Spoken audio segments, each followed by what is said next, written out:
honey.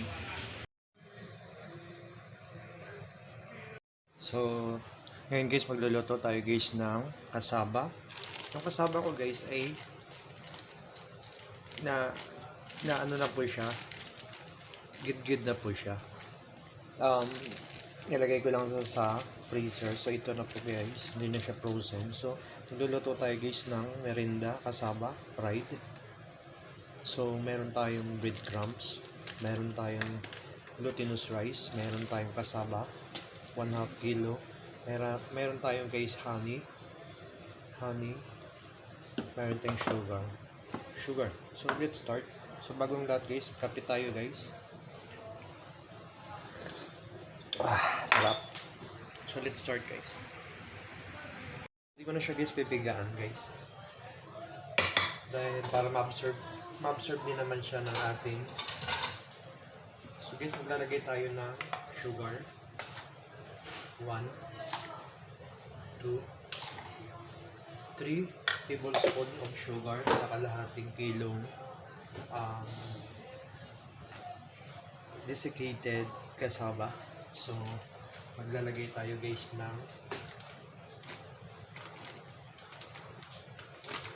glutinous rice. 1 tablespoon also guys.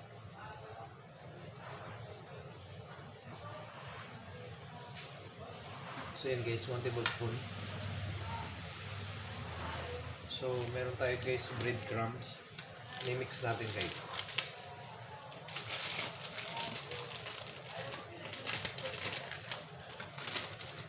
This is my own version guys . So breadcrumbs 1 tablespoon. So mix natin guys.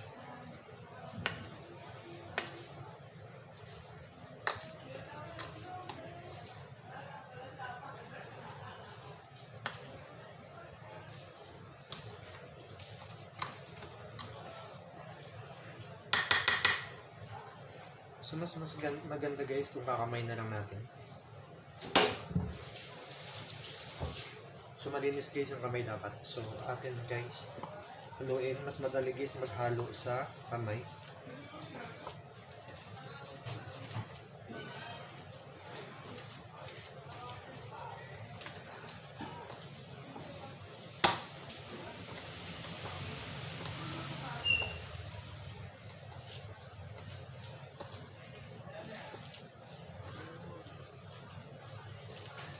Tapos guys, ipiprito natin.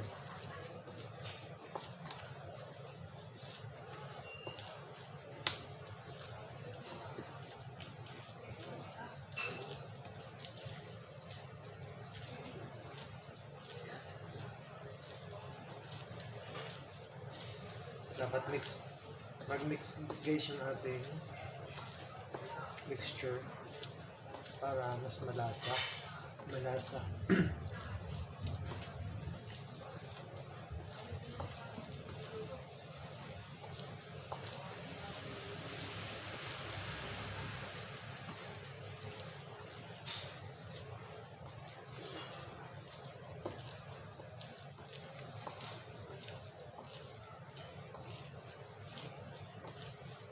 So yan na guys. Pero pag nagprito tayo guys, huwag natin kapalan. So manipis ng rice. So this is it guys.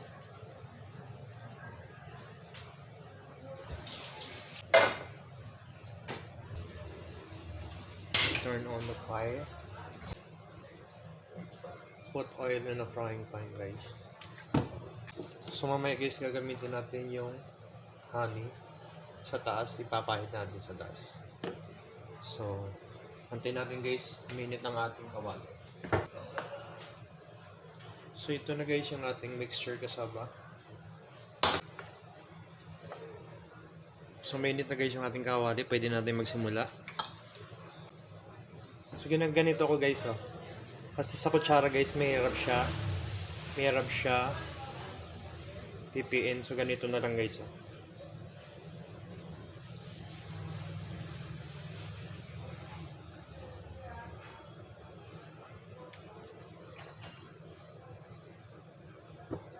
So let's start.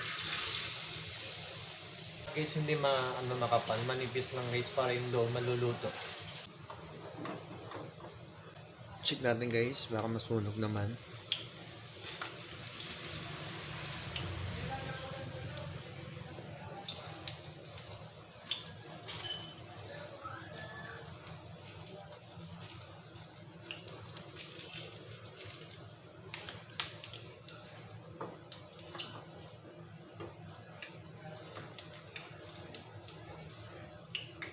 So, maya-maya na natin guys, ano yun. So, hinaan lang natin yung apoy natin. Kasi guys, pag binaliktad ko siya agad-agad, so baka magsabog. So ito guys, pwede na. That's it guys. Nakita nyo guys, golden brown na siya. Ayan guys, dapat. Lalagay pa tayo guys sa kabilang side. Sa kabilang side tayo maglalagay.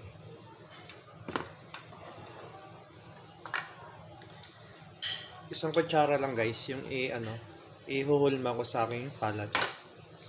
Ganito lang guys.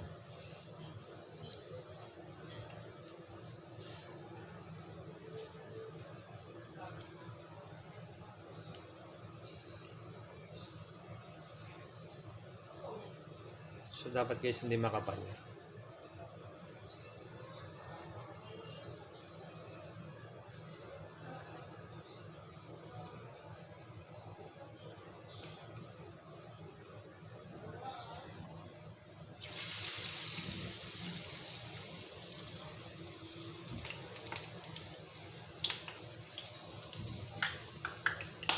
Ouch! Ang init. Tinalsikan ako ng mantika.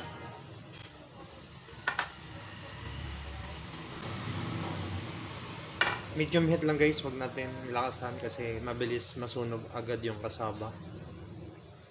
So, tama lang. Ngayon ko lang to guys ginawa. Yung ganitong style.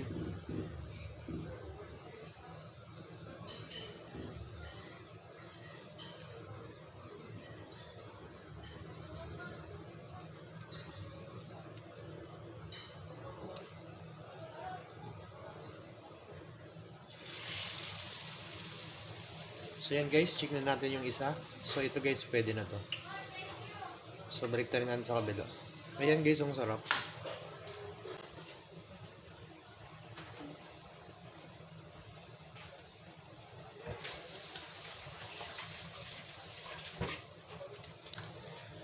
So pwede natin guys yung isa, patutuloyin lang natin.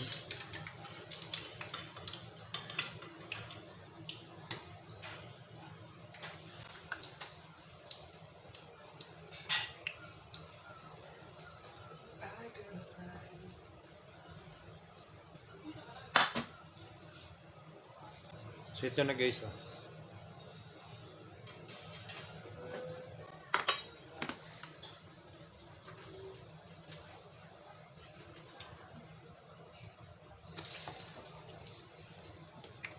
So gawa muna tayo guys ng isa pa.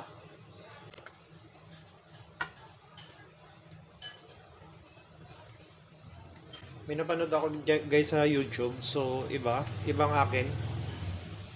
Ibang version akin may breadcrumbs. Tapos may honeybee sa kanila. Gatas. Ito naman yung akin guys. My own version of cassava, sweet cassava, fried. Ayan guys, yung kasaba natin. So, pupunasan natin ng honey sa taas. Honey.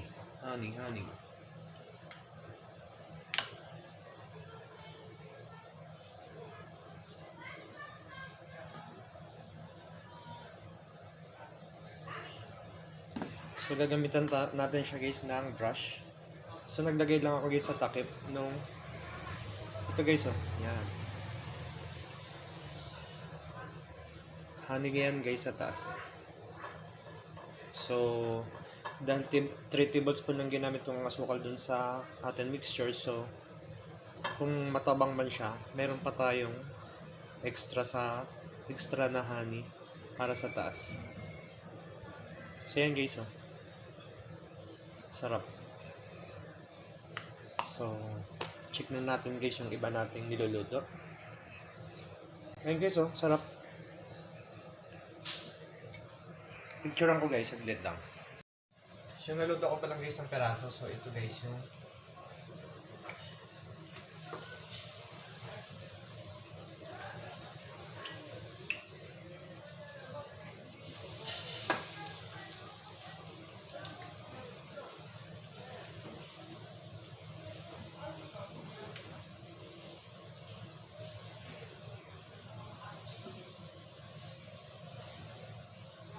so yun ito na guys yung finished product. Yan.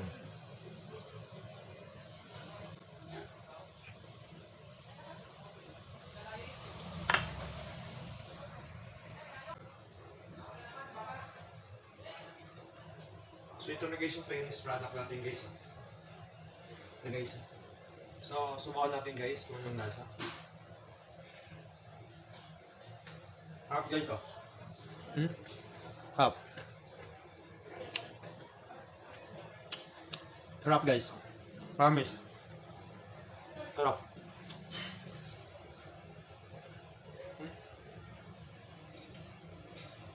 May honey sa taas.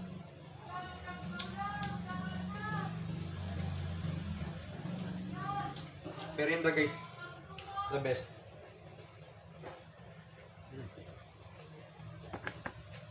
Oh, lipat na natin sa niluluto natin.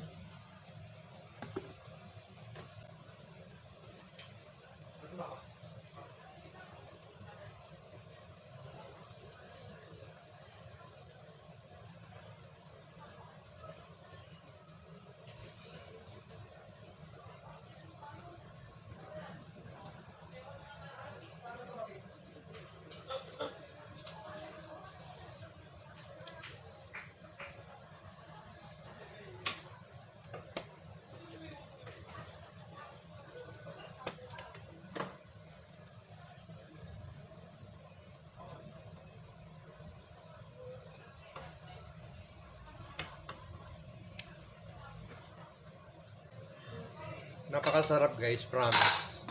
Swear. Swear guys, promise. Napakasarap. So maglalagay pa tayo guys ng bagong salang. Ganitohin nyo lang guys oh. Sa palad ninyo. So mga 1 tablespoon lang yung nilagay ko. Depende sa inyo guys kung gusto nyo malaki, gusto nyo makapal. So kung para sa akin, manipis lang yung akin. Para hindi siya guys hiwa-hiwalay, dapat nakasiksik ito paano. So, pero nakasiksik siya pero dapat medyo manipis lang yung pagkagawa. So, ganito guys. Tapos dandahan lang guys. Tapos guys, lagyan natin ganito. Yan! Just like that. So, we make another. Kasi kukunin natin guys yung isa para mapapahiran na rin natin ng honey juice ay ng honey, pure honey came from Denmark. So napakidamagan ko yung honey guys. Ang palaman to namin guys sa tinapay ang honey, so wala masyado gumagamit. So nagagamit ko siya sa pagluluto ko. Depende dun sa ano guys, kung yung ang recipe kailangan ng honey, so magagamit ko siya. So yun guys, kukunin natin isa para mapapahiran na rin natin ng honey. But before that, sasalang pa tayo guys ng isa kasi kukunin natin tong isa. So let's make another one. Guys, napakasimple lang nito guys oh. Gaganyan ninyo lang. Depende guys sa inyo kung anong design. Pwede gawin yung star, bilog, parisukat, triangle, square. Sa inyo guys. Sa akin guys, simple lang. Ganito lang akin. As long as na manipis lang siya, hindi siya makapal para maluto siya ng ayos. So, ayun guys. Kukunin ko na itong isa. Magpapahid na tayo guys ng honey. Dahil si mama kain na. Yung sample guys, kinain na namin. Ang sarap. So let's start. Magpapahid na tayo guys ng ating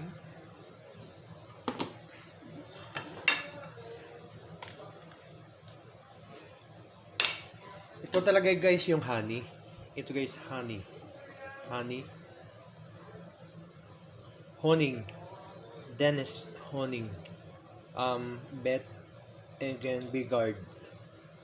So guys, ma-pronounce ng ayos ang kanilang mga litra. So, let's start to make 5 pahid. Ganito guys, oh. Guys, oh. Yan, sarap. So, pahiran na natin guys yung top ng ating niluto. Habang mainit pa siya guys.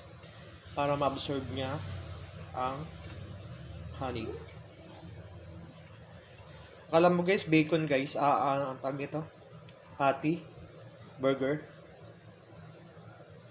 Pag naluto siya guys, ganyan yung mukha. Para siyang patty. Burger. So yan guys, oh. Sarap.